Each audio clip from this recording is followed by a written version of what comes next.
Hi Virgo, my name's Leona from Supra ConsciousSoul, and this is your December love reading. So we have underneath the deck, we have the Knight of Cups, or the Knave of Cups. So what he's talking about, he comes with a sensitive energy. It's like coming with an offer, but it's not a passionate offer. It's just like, look, I'm here, my cup's here, and I'm just gonna kind of blend in. They don't know how to kind of approach the energy. They're just there with their cup open, saying, look. It can also be an attachment to spirit, to a deeper connection to God, to source. It for some of you might not be on the relationships. It might purely be about a connection to source and this new connection coming in, or this new feeling coming in. So, underneath your other deck, we have memories. Your memories are like diamonds in the treasure chest of your spirit. More and more memories are arising within you. Remember the happier moments with your loved ones who are here in the spirit world. For neither time nor distance can stop the energy of love that you have for one another. Okay, so I pulled you a messages from heaven card to go with that. And it says, we are easing the blockage which is holding you back. Go for it. Okay, but for some others, because of the card I can see here, it's about, we have the Five of Pentacles coming into your readings. For some others, it's about there being a sense of guilt or a sense of remorse or a sense of just feeling like it's like you're taking all this guilt on yourself, and you're feeling like a lot of guilt about relationships in the past and how they've worked out, and maybe that's stopping you putting your whole cup's worth in, or it's like you're not noticing other people around you because you can be wrapped up in your faith or wrapped up in this grief or this guilt. It's about just allowing yourself to forgive yourself and let it go. Like, talk to God, let it go, or talk to the person and allow yourself to move on.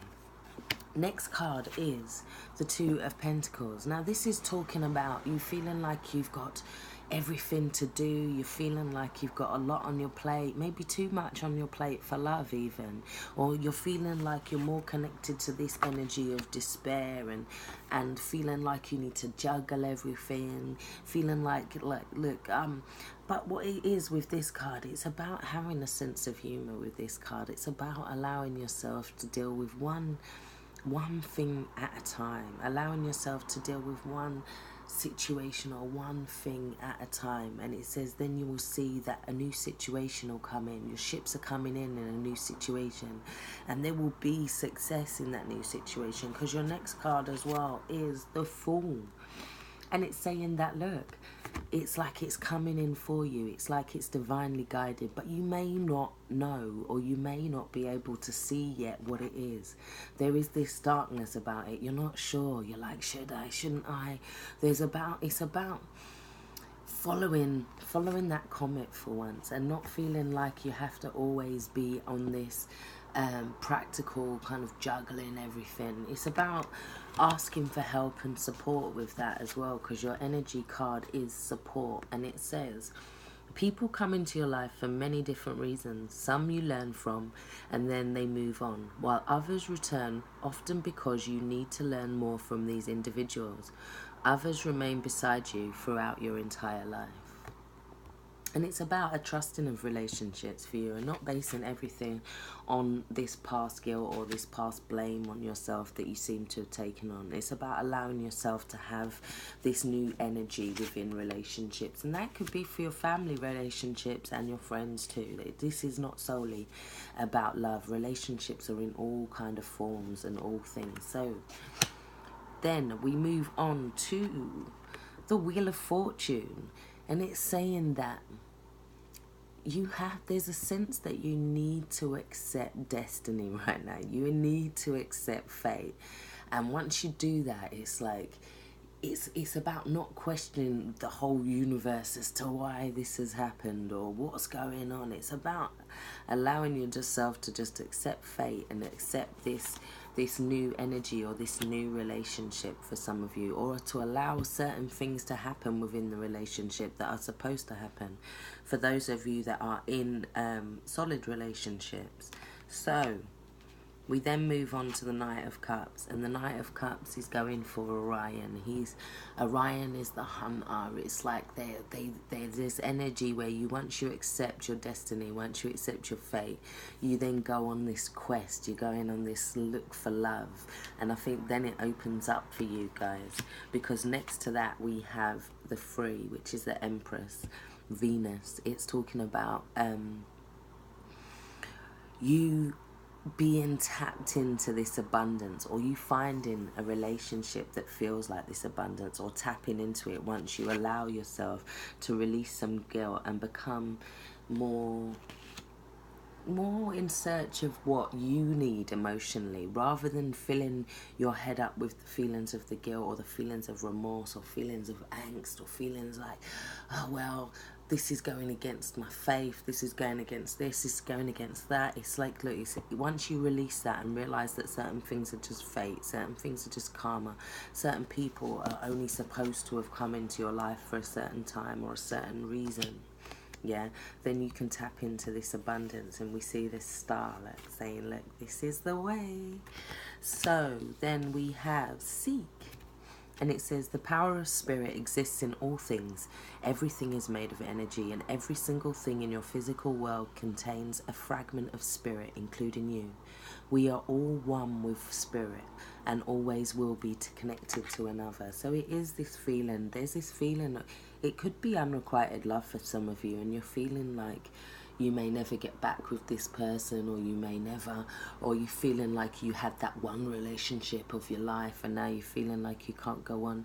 But it's saying we're all connected, and it's also saying that everyone's connected, and new people, we have to allow new people and new energy to come into your relationship, that sounds wrong, into your life, yeah, and allow others to kind of be there to support us through these changes as well. So your next card is the Knave of Swords. Now, he, on the outside, he looks like he's doing well. He's like, I got this, look, I'm even balancing my sword. But really, his feet are hurting. He's feeling his feet are hurting him. Them rocks are hurting him. He's trying to focus, but he's not quite learned how to focus and how to balance and talk at the same time. So he's under pressure, but he's pretending he's not under pressure. He doesn't want to be vulnerable. He doesn't want to allow others in to help, or to ask others for help. Be careful, because this energy can lead to kind of like that swords energy. It can lead to the Ten of Swords, the Nine of Swords, that feeling of anxiety, yeah. We then have the Justice card. And with this, it's saying there's certain things, right? So there's some sense of justice within a situation that is happening around you. And there's this sense with this card that we're trying to go around the back of it, or we're trying to not let something happen, or where there's a sense of injustice that we're trying to avoid in a situation.